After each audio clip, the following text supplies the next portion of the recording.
পঙ্গুং লঙ্ঘয়তে গিরিম যৎকৃপাতমহং বন্দে পরমানন্দ মাধবম। আমরা শ্রীমদ্ ভাগবত পুরাণ ধারাবাহিকভাবে পাঠ করে চলেছি। এখন প্রথম স্কন্ধের 11 অধ্যায় চলছে। গত সপ্তাহে 1 থেকে 20 পর্যন্ত শ্লোকের বঙ্গানুবাদ আমরা পড়েছি।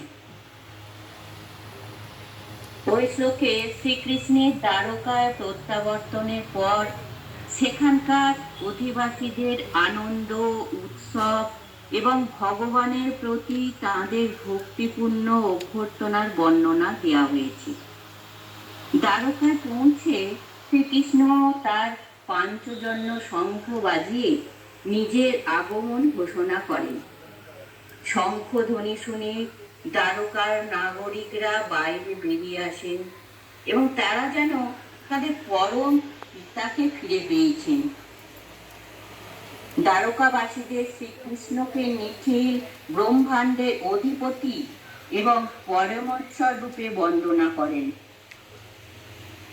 বসুদেব, উগ্রসেন, বলরাম, শাম্ব শ্রীকৃষ্ণের আগমন বার্তা পেয়ে তারা সকলে আনন্দিত মনে রথে চড়ে শ্রীকৃষ্ণের প্রত্যগমন করেন।